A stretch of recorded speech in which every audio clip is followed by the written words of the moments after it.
Welcome back to the Journeyman Podcast, everybody. Episode 25 already. Wow. That's right. I guess time flies when you're having fun. It does. It really does. Speaking of fun, today we're diving into a really fascinating topic. Oh, yeah.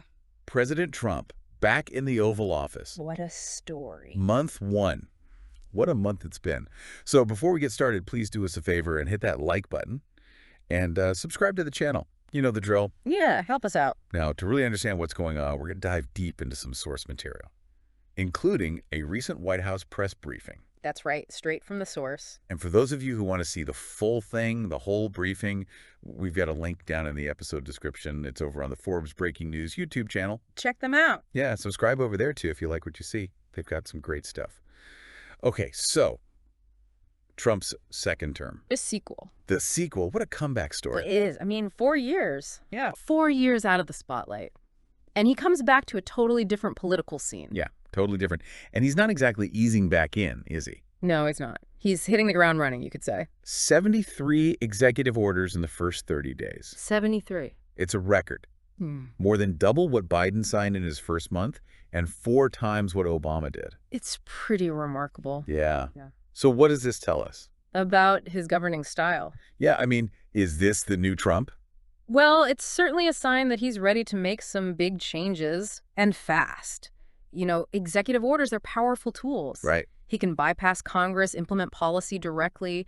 So I think all this activity, it shows he's not afraid to use his authority to get things done, push his agenda forward. Absolutely. Yeah. No time wasted. Yeah. And these executive orders, they covered a lot of ground. A lot of ground. We're talking border security, energy, federal spending. He even renamed the Gulf of Mexico. Oh, yeah, that was interesting. The Gulf of America now. The Gulf of America. Restoring patriotism, they say. That's right.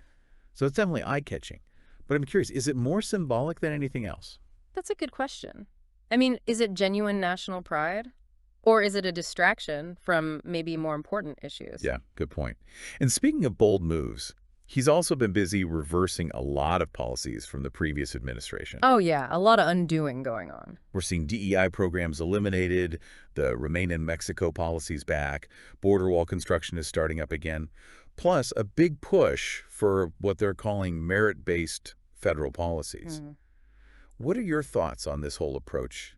And what are the implications? Well, I think on the surface, it looks like a complete 180 from the previous administration's priorities. Like he's trying to erase everything they did. But I think we need to look deeper. Like, for example, what does merit-based actually mean? Who gets to decide what merit is? And what effect will that have on diversity and inclusion in government? There are a lot of questions we need to ask. Absolutely. And one area where the impact is going to be really felt is the economy. They've brought in Kevin Hassett, you know, Doge. Oh, yeah, dude. To head up the National Economic Council. Interesting choice. It is. And one of their top priorities is fighting inflation. Which actually wasn't a big issue during Trump's first term. Right, exactly. So it seems like they're really focused on the current economic climate, and they're blaming a lot of the inflation problems on the Biden administration's policies. So their solutions, spending cuts, reviving Trump's tax cuts, and a big emphasis on energy independence. Big changes. Big changes.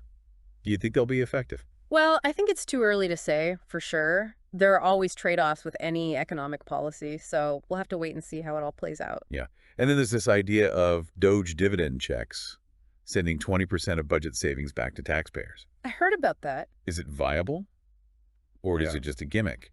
It's an interesting idea, but it needs some careful consideration. I mean, could it actually make inflation worse? What would it do to the national debt? There's a lot to think about. Lots to think about. We'll definitely be keeping an eye on that. But let's switch gears for a moment and talk about foreign policy. Trump's been calling himself a president of peace. The peacemaker. The peacemaker. And Mike Waltz, the national security advisor, he told a story about how both Putin and Zelensky apparently told Trump that he's the only one who can bring peace to Ukraine. Wow. So is there any truth to that? Can Trump really be the peacemaker? And what does his track record on foreign policy actually tell us? It's a big claim, for sure, and it's hard to know what really goes on behind closed doors. But we can look at his actions. I mean, his foreign policy in his first term was often seen as, well, unpredictable, transactional. So whether he can actually achieve lasting peace in Ukraine, it remains to be seen. It's a complex situation, that's for sure. Some of the things his administration's done so far include starting diplomatic talks with Russia and Ukraine, getting American hostages released from different countries, and pushing European allies to increase their defense spending. It's a mixed bag. It is. So is this a move towards isolationism or a more assertive kind of global leadership? That's the key question. I think it's got elements of both. On one hand, he's definitely putting America's interests first, but on the other hand, he is engaging in diplomacy, even if it's on his own terms. I think it's too early to say for sure which direction his foreign policy is headed. Yeah, I agree. And then there's this other theme that keeps popping up. Trump's fight against the deep state. Right. He's calling unelected bureaucrats an existential threat to democracy. So what exactly is this deep state? Is it a real thing, or is it just a conspiracy theory? The term deep state gets thrown around a lot these days. It can mean different things to different people, but generally it refers to this idea of a hidden network within the government, a group of people working behind the scenes, independent of elected officials. And they're often seen as trying to obstruct the agenda of whoever's in power. So whether it's a real organized force or just the natural inertia of a big bureaucracy, that's up for debate. It is. Now, Stephen Miller, he's back too, and he's been pretty vocal about this. He's arguing that these unelected bureaucrats are working against the will of the people, undermining Trump's policies. He even called them an existential threat to democracy. What does that tell us about how Trump views the government? Well, it suggests a deep distrust of the existing bureaucracy. Like, he sees it as something that needs to be controlled, maybe even dismantled. And this view raises some really important questions about power in a democracy. Does the president have the sole authority to impose the will of the people? Or do career civil servants have a role to play in providing expertise and ensuring continuity? It's a troubled balance. You know, one thing that really jumped out at me was the sheer number of American hostages that Trump's managed to get released. Oh, yeah. A dozen. Wow. From countries like Russia, Belarus, Venezuela, even the Taliban and Hamas. Seems like a big foreign policy win. Yeah, it's definitely being presented that way by the administration. They're framing it as proof of Trump's deal-making skills, Right. that he can bring Americans home without giving up too much. Yeah. And they're really contrasting it with, for example, the Biden administration's prisoner swap to get that arms dealer back, Victor Bout. Right. Yeah, they're painting a picture of strength and decisiveness. Mm-hmm. But how do these releases fit into Trump's overall foreign policy strategy? That's the big question. It is. I mean, on the surface, it looks like a humanitarian victory. All right. We've got to think about the potential strategic side effects, too. Like, did these releases involve any secret deals or concessions that could have bigger geopolitical consequences? Yeah. It's hard to say right now. Yeah, absolutely. And speaking of complex geopolitical situations, there's the ongoing crisis in Gaza. Right. King Abdul of Jordan has offered to take in 2,000 sick children for humanitarian aid. And there's been some talk of a Trump-led plan to try and address the situation. Yeah, that's where things get really complicated. Yeah. I mean, the Israeli-Palestinian conflict is one of the most intractable problems in the world. Any attempt to solve it is going to be full of challenges. So it'll be interesting to see how Trump approaches it, whether he can make any progress where others have failed. Yeah, for sure. Tough one. Let's switch gears a little bit. There's been a lot of talk about defense spending, especially with NATO. Mike Waltz, the National Security Advisor, he's been pretty vocal about European allies needing to contribute more to their own defense. Yeah, that's a familiar argument from Trump. He's been saying for a long time that America's allies aren't doing enough. Right. And it seems like he's serious about pushing them to spend more on defense, which could have big implications for the balance of power within NATO and transatlantic relations in general. It seems like he's not afraid to stir things up on the world stage. Then there's this interesting thing with Panama, possibly moving away from China's Belt and Road Initiative and getting closer to the United States. That's definitely something to watch. If it happens, it could be a pretty significant shift in the geopolitical landscape, with the U.S. gaining back influence in a region where China's been making inroads. Yeah.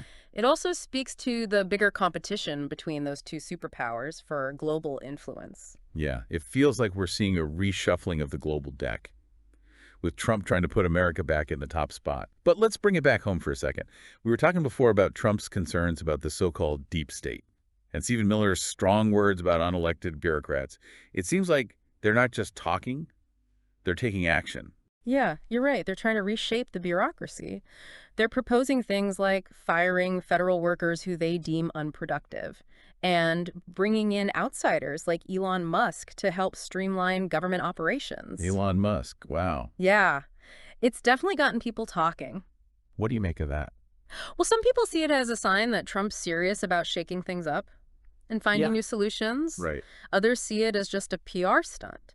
They wonder if someone from the private sector, even someone as successful as Elon Musk, can really understand how government works. Yeah, it's definitely a move that's sparked a debate about the role of expertise and experience in government. For sure. And then there's this whole Doge dividend concept. It seems pretty radical. It is a bold idea, and it's hard to predict what the impact would be. Some economists think it could boost the economy and give taxpayers some much-needed relief, but others are worried it could cause inflation and make income inequality worse. It's a high risk, high reward kind of thing. Ex And it's just one piece of a much bigger economic puzzle. Yeah. We're talking about tax cuts, trade deals, energy policy, and a whole lot more. It's a big agenda, one that could have a huge impact on people's lives. The question is, will it actually work? Or will it lead to more economic instability? That's something we'll be watching closely as we see what the administration does in the months ahead. You know, one thing that's really stood out to me during this whole first month back is how Trump's dealing with the media. Yeah, it's a different game now compared to his first term. It is. You got social media now, the whole news cycle's changed, new challenges, new opportunities.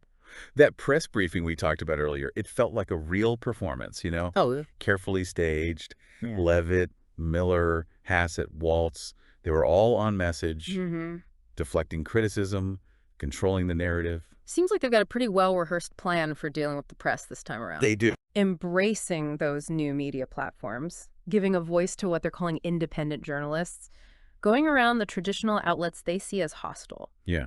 And they're not backing down from a fight either. Like that exchange between Stephen Miller and that reporter about the IRS layoffs got pretty tense. Oh, yeah. He didn't budge, accused the media of being biased, defended the administration's actions. It's an old tactic, but it seems to be working for them. It does. They're speaking directly to their base, cutting out the middleman, basically, and they're framing any criticism as part of this big conspiracy against them. Yeah, and it's dividing people even more. We're seeing it with the whole Ukraine debate.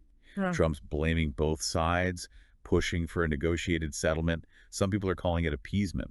Yeah, his stance on Ukraine's definitely ruffling some feathers. It is. It's a sensitive situation, and his approach is causing a lot of controversy. Some people see it as a practical way to try and end a terrible war. Others think it's giving in to Russian aggression. It's a big gamble. We'll see how it plays out. So as we wrap up this deep dive, what are your main takeaways from this crazy first month? Tell us about what we can expect from Trump moving forward. Well, one thing's for sure, Trump's back, and he means business. He's not afraid of controversy, he's pushing his agenda hard, and he's changing the political landscape to fit his vision. You're not messing around. Seems like we're in for a wild ride. You could say that. High stakes, big challenges, uncertain future. It's going to be a fascinating journey, even if it's a little bumpy. Well said. That's it for our deep dive into Trump's first month back. Executive orders, the economy, foreign policy, the deep state. We've covered a lot. Hopefully we've given you some things to think about. Definitely keep exploring these issues, look for different perspectives, and form your own opinions. Couldn't agree more. And before you go, don't forget to hit that like button and subscribe to the Journeyman podcast for more deep dives like this one. Until next time, keep learning, keep questioning, and keep on journeying.